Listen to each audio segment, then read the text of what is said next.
Bienvenidos a todos. Hoy vamos a tener una sesión de lactancia materna. Vamos a ver unos conceptos que son básicos. Me quiero presentar. Mi nombre es Carolina Gómez Jaramillo. Yo soy nutricionista dietista, soy consultora internacional en lactancia materna y soy dula de gestación y posparto. Para quien de pronto no conoce el término dula, es un acompañante. Yo me enfoco más que todo en la parte de gestación y de ese posparto. Entonces, como les contaba, hoy vamos a tener una sesión sobre lactancia materna. Vamos a ver algunos temas puntuales. Uno de ellos es la parte de bioquímica y quiero mostrarles acá en la presentación. Esto fue algo que diseñamos hace algunos años en la Secretaría de Salud de Medellín. En ese momento hicimos unas visitas médicas precisamente para hablar del tema de bioquímica de la leche materna. Entonces fui a los consultorios, los ginecólogos, pediatras, enfermeras jefes, algunos estudiantes, hablando sobre la composición nutricional. Quería venderles una leche, precisamente, pues la leche materna. Quiero mostrarles acá algunas cosas especiales y es que al hacer comparación de la leche materna con la fórmula infantil podemos encontrar acá en la presentación, por ejemplo la primera, que es la parte de la proteína.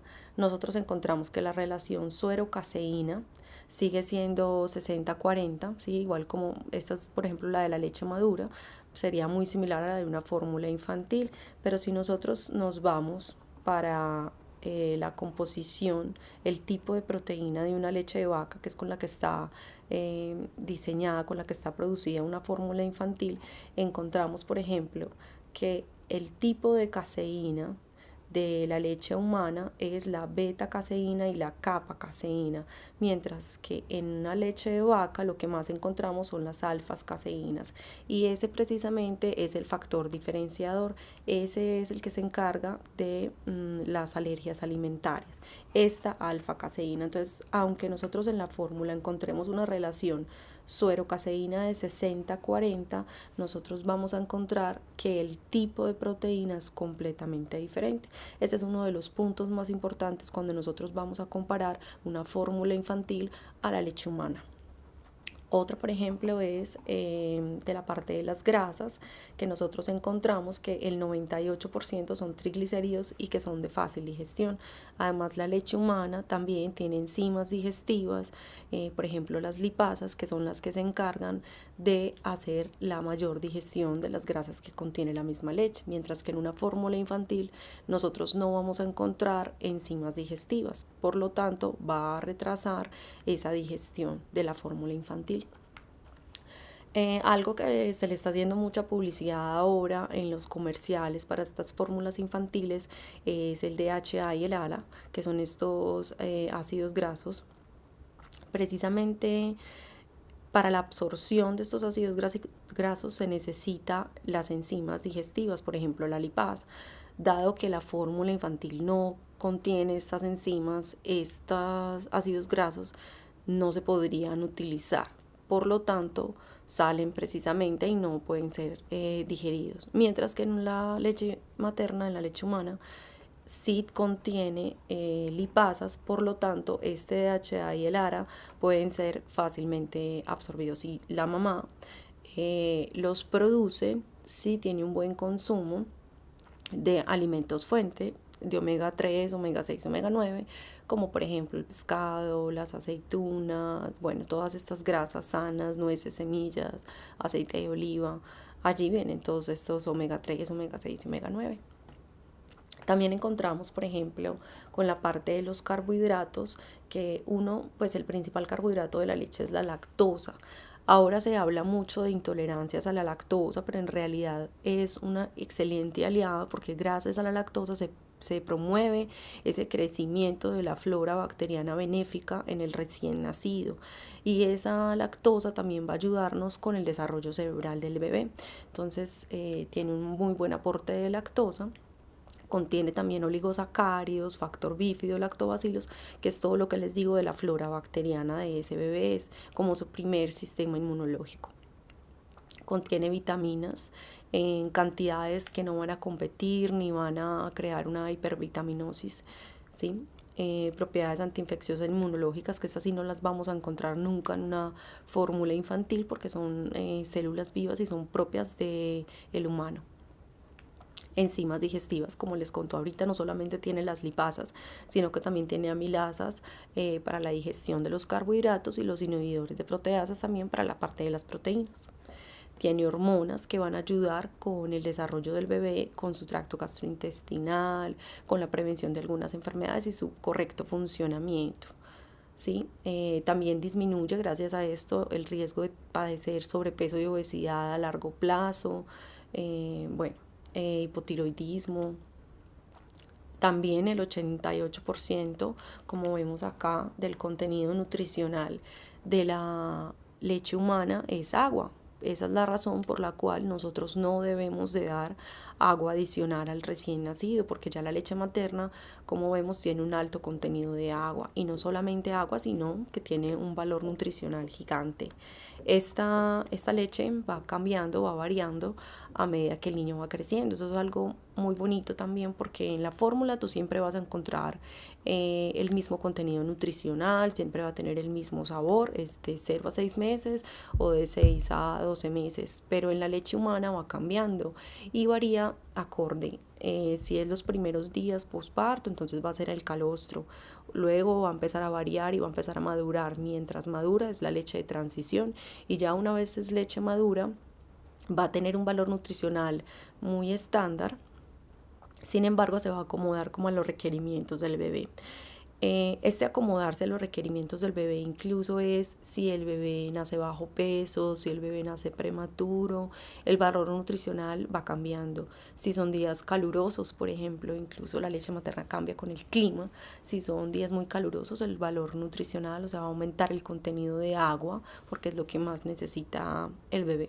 Si por el contrario el niño necesita ganar más peso, sus succiones van a cambiar y por ende va a cambiar también el contenido de grasa. Entonces por eso se acomoda a los requerimientos del bebé. Incluso si él está pasando por un proceso de una gripa o un virus, al estar en contacto con la mamá fabrica los anticuerpos contra esto que tiene el bebé y los va a poder pasar a su bebé a través de la leche materna. Entonces por eso también en esos periodos de enfermedad del bebé cambia también la composición nutricional de esta leche. Entonces se va a acomodar precisamente a las necesidades de él. Hay algo acá que les quiero mostrar, donde nos muestran, por ejemplo, acá la parte de la lactoferrina, que la lactoferrina es la que se encarga de absorber más fácilmente el hierro, de ligar el hierro. Miremos, por ejemplo, que en los bebés prematuros uno de los principales requerimientos es el aumento en la necesidad de hierro, y por lo tanto también me aumenta la lactoferrina, porque ¿qué pasa con la leche? Aunque no tiene una cantidad muy abundante de hierro, es precisamente por una razón, y es que al tener bajas cantidades de hierro pero altas cantidades de lactoferrina, aumentamos el porcentaje de absorción, ¿sí? Pero no dejamos un porcentaje alto de hierro disponible para las bacterias patógenas, cosa diferente que sucede con las fórmulas infantiles, puesto que no poseen estas propiedades como la lactoferrina. Entonces, miren, por ejemplo, algo acá. Acá en el prematuro ya vimos que aumentaba la lactoferrina para aumentar la absorción de hierro. Miremos, por ejemplo, en la leche madura, que es esta para niños de 15 días en adelante, que es ya leche madura, encontramos, por ejemplo, que la absorción de hierro es del 45 al 75%, es una absorción muy grande. Quiere decir que queda muy poco hierro disponible para las bacterias. Además, porque cuando estamos con leche humana, tiene oligosacáridos, factor bífido, que son las bacterias benéficas, toda esa flora intestinal que va a proteger a ese bebé. En la fórmula infantil nosotros no encontramos estos factores, y la absorción de hierro es más o menos entre el 4 y el 10%. ¿Qué quiere decir? Que queda mucho hierro disponible para las bacterias patógenas. Más aún, si ya sabemos que la absorción es del 4 y el 10%, la cantidad de hierro que se debe adicionar a una fórmula infantil para que ese 4 o 10% sea importante y realmente cubra los requerimientos del niño van a ser mucho mayores. Eso quiere decir que queda más hierro disponible para esas bacterias patógenas, más riesgo de infección. Entonces, en realidad, cuando nosotros vemos una fórmula infantil que su publicidad es fortificada con hierro, en realidad no es que sea una ventaja, ¿sí? Ya estamos viendo que queda mucho hierro disponible para estas bacterias patógenas. Hay algo muy importante y es que todo lo que tiene que ver con lactancia nos habla también de la evolución. El contenido nutricional ha cambiado en todos estos años, ¿sí? Y es debido también a nuestro desarrollo cerebral. Entonces, la leche se va adaptando a los requerimientos que tiene el ser humano en cada uno de sus momentos, ¿sí? Y cuando nosotros empezamos a quitar la lactancia, nosotros también debemos empezar a hacernos esa pregunta: ¿qué va a pasar con ese ser humano que está recibiendo nutrientes que no están diseñados para el ser humano? Y es ahí donde llegan las enfermedades. La Organización Mundial de la Salud incluso en esta línea nos recomienda que no hablemos de los beneficios de la lactancia materna porque pues es la norma, es la normalidad. Y cuando nosotros nos salimos de esa normalidad, de esa norma, es donde empiezan a llegar los riesgos. Y es precisamente lo que nos recomienda la Organización Mundial de la Salud. No hablar de los beneficios, sino de los riesgos de los niños, para los niños que no son amamantados. ¿Sí? Es precisamente porque se sale de esa normalidad que es la lactancia. Cada una de las leches está diseñada para cada una de las especies. Entonces la de nosotros tiene baja cantidad de proteína, pero sí tiene una alta cantidad de grasas específicas para nuestro desarrollo cerebral. Por ejemplo, la proteína es adecuada para no dañar nuestros riñoncitos. Los carbohidratos también vienen en una proporción distinta. Pero, por ejemplo, las focas tienen un mayor contenido de grasa, o el resto, por ejemplo, de los mamíferos que necesitan pararse inmediatamente, que no están en contacto tan directo con su madre una vez nacen. Por ejemplo, las hienas tienen un mayor contenido de proteína, lo mismo que la vaca, ¿sí? Porque tienen otros requerimientos. Entonces cada una de las leches se adapta precisamente a su cría.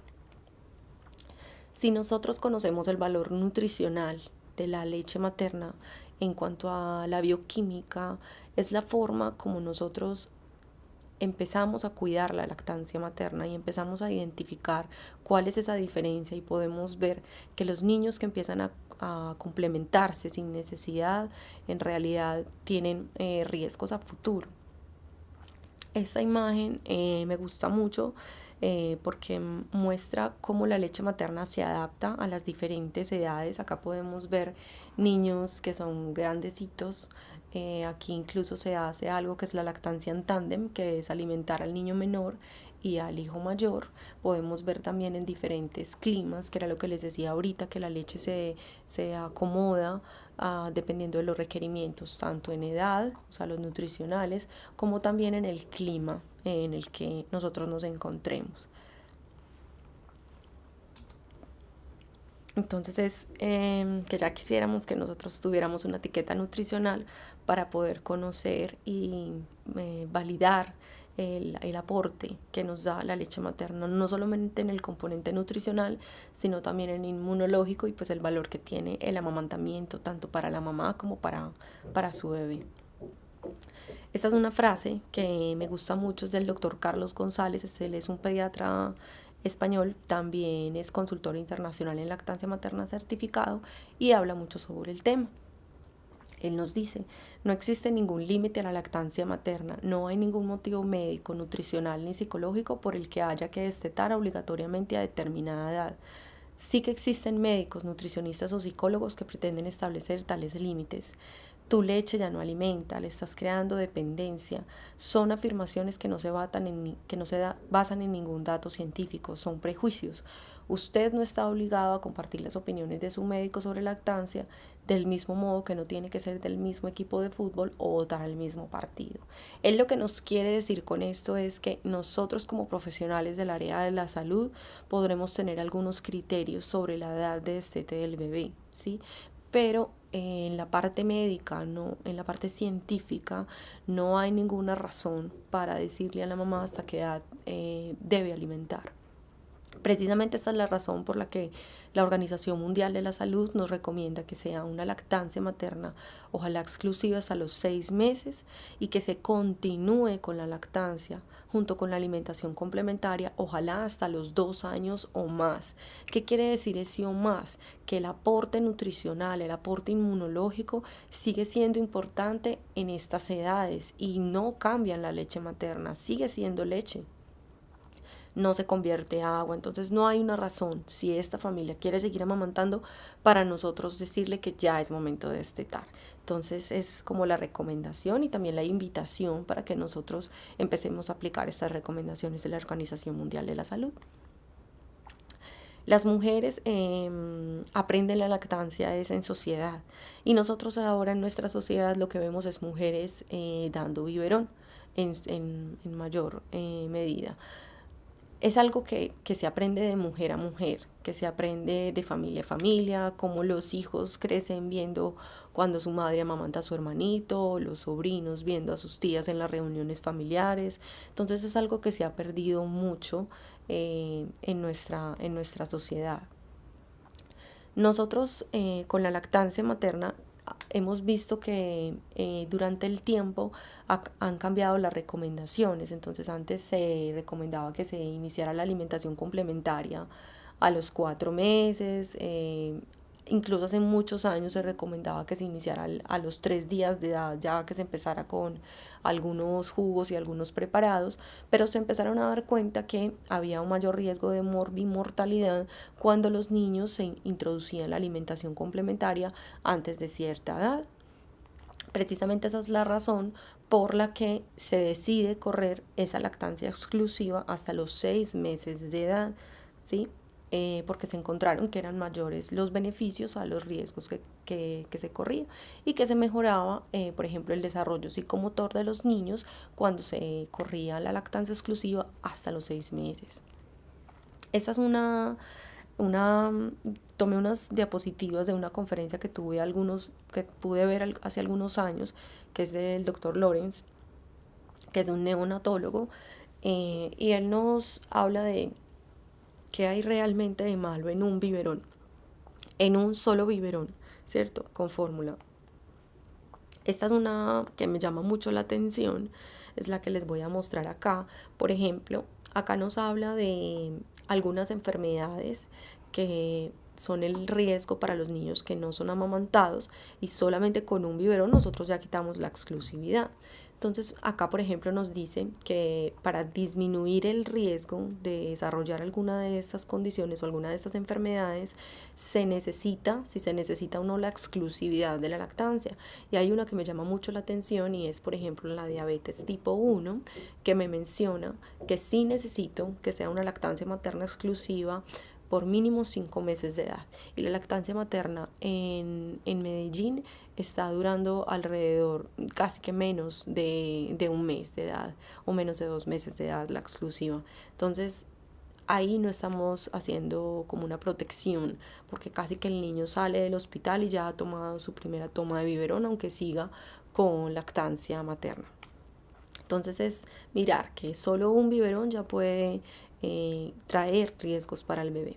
Eso, y es precisamente por el tipo de nutrientes que trae la fórmula infantil, que es leche de vaca.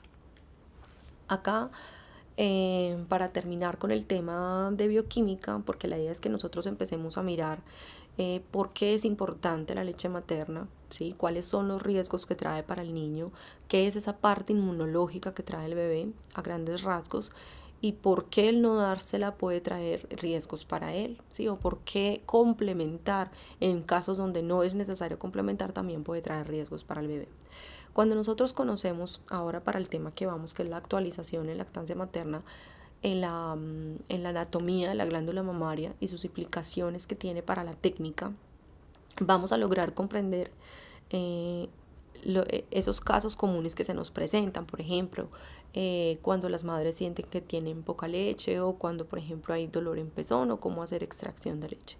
Esos son pues como los que apuntan más a este tema de la anatomía de la glándula mamaria y las implicaciones que tiene para la técnica de amamantamiento.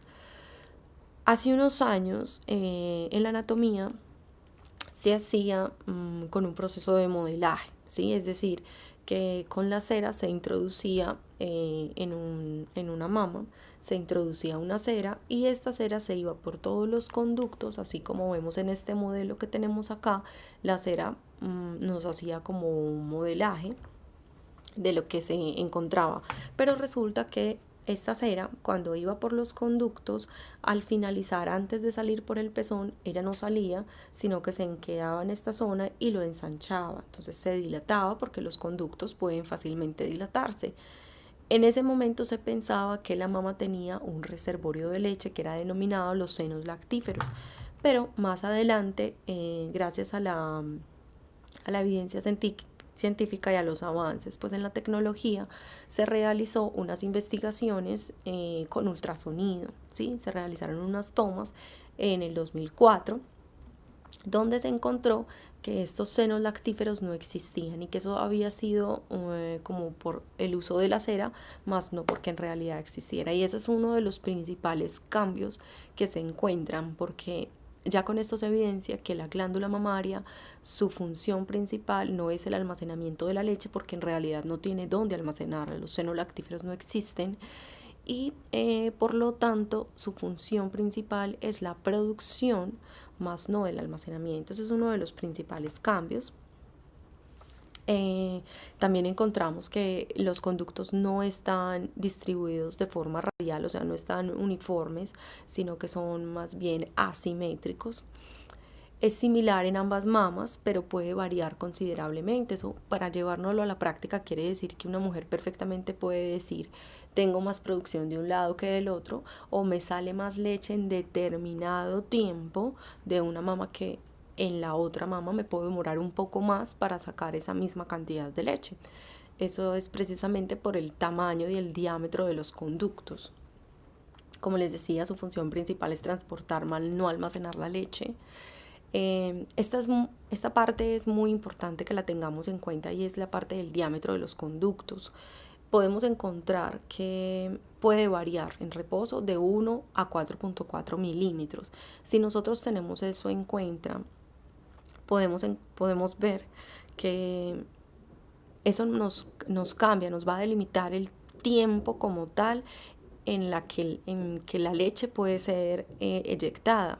Si una mujer tiene conductos de 1 milímetro y está al lado de otra mujer que tiene conductos de 4.4 milímetros y las pongo a que las dos se hagan extracción, como sucede en las unidades neonatales, que ellas están haciendo extracciones para sus bebés, ellas empiezan a comparar, y en realidad la que tiene milímetro de diámetro, en su mayoría conductos con un diámetro de 1 milímetro, en comparación con la otra que tiene en su mayoría conductos de 4.4, pues obviamente la que le va a salir más leche en menos cantidad de tiempo es aquella mujer que tiene unos conductos con un diámetro mucho mayor. Entonces, esa es la razón por la que nosotros no podemos delimitar un tiempo de amamantamiento ni un tiempo específico de extracción. Depende de cada una de las mamás. Entonces, por eso la asesoría debe ser individual, ¿sí? Debemos de ubicarnos en cada una de las madres acorde a su anatomía. Nosotros no tenemos forma de saber si sus conductos tienen 1 milímetro en su mayoría de 1 y otro de 4.4. Esto es simplemente un ejemplo, porque igual son asimétricos, hay de todo tipo de conductos en cada una de las mujeres. Es simplemente como para que tengamos una idea de cómo debemos de individualizar a cada una de las mujeres acorde a su anatomía. También encontramos que los conductos son muy superficiales, se ramifican muy cerca al pezón y fácilmente se comprimen y se obstruyen. Esa es la razón por la que las madres, al momento de amamantar o al momento de sostener el pecho, la idea es que no pongan el dedo, no lo no adquieran posiciones que puedan obstruir la salida de la leche, precisamente por esto, porque al yo poner mis dedos y hacer una presión fuerte sobre la mama, puedo obstruir la salida de la leche, puedo bloquearla. No existen senos lactíferos en la parte posterior del pezón. El número de conductos también varía entre 4 a 18, es decir, que unas mujeres pueden tener más número de conductos, y esta mujer que nosotros hemos visto, mujeres que tienen una producción muy abundante, una eyacción muy abundante de leche, puede ser que incluso tenga más cantidad de conductos y que en su mayoría tengan un diámetro mucho mayor. Entonces por eso no podemos compararla con otra mujer que va a tener un menor número de conductos y que esos conductos tienen un diámetro menor en su mayoría.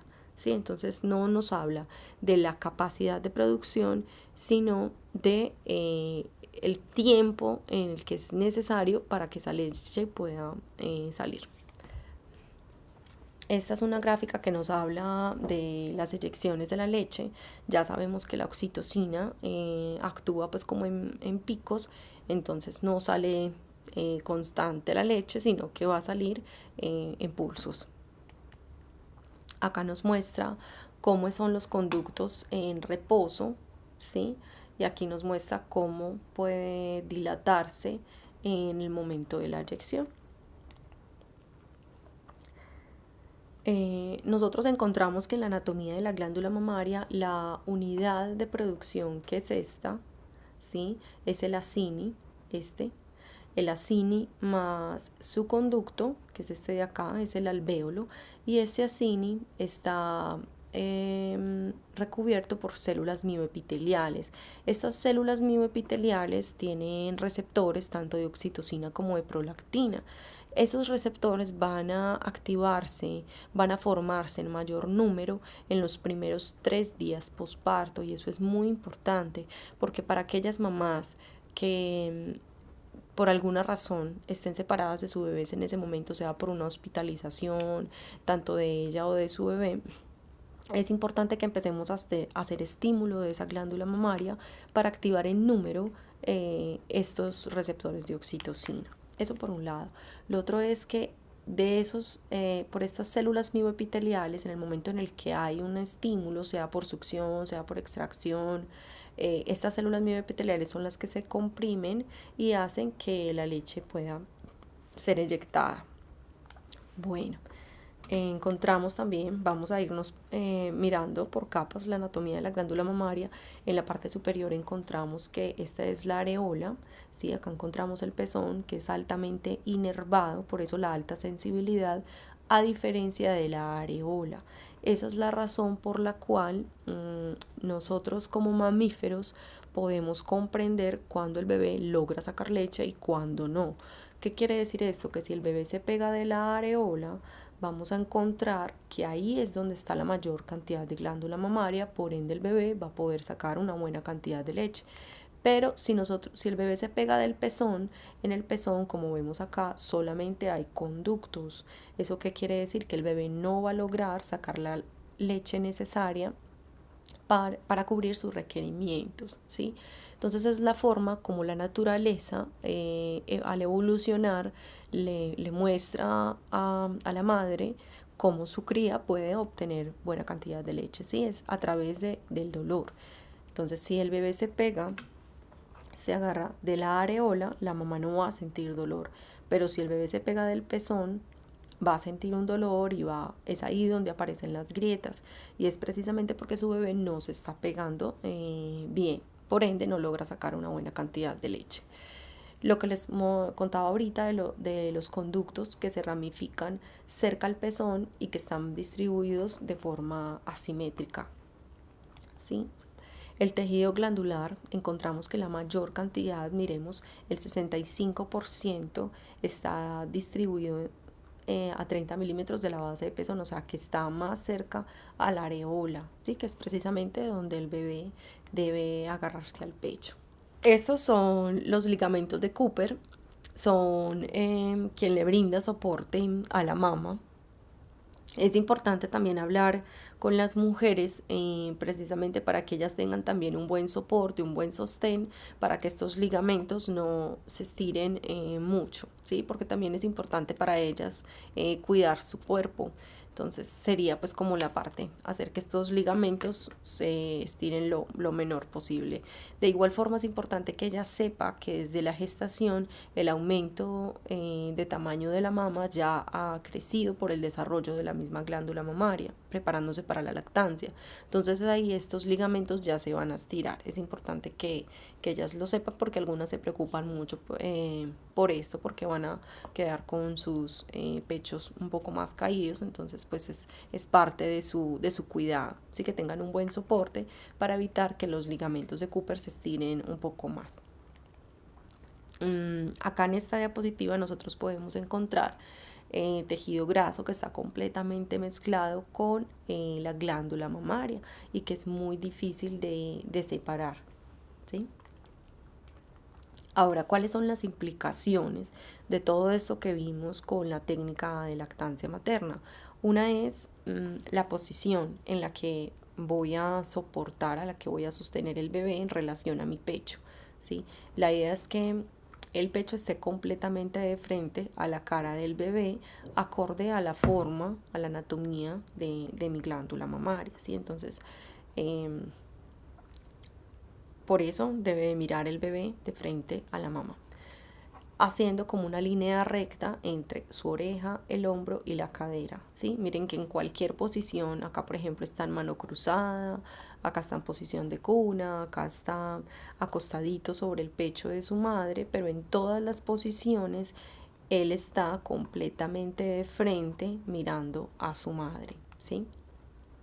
Hay algo muy importante y es la dirección en la que entra el pecho, en la que el bebé se pega al pecho de su madre, ¿sí? Miren que no entra de frente, sino que entra hacia arriba. El pecho está apuntando hacia arriba, hacia el paladar blando, ¿sí? No entra de frente, sino que entra hacia arriba y el bebé hace una leve inclinación, ¿sí? Entonces pega el mentón, como vemos acá, ponemos el pezón acá en el filtrum, luego el bebé abre su boca, inclina la cabeza hacia atrás, pega el mentón sobre el pecho de la madre y ya nosotros lo vamos a acercar hacia el cuerpo de la madre, ¿sí? De esa forma tiene una prendida asimétrica, podemos ver que se ve más pezón en la parte superior donde quedó el labio superior del bebé y esta parte de acá estaría toda dentro de la boca del bebé, ¿sí?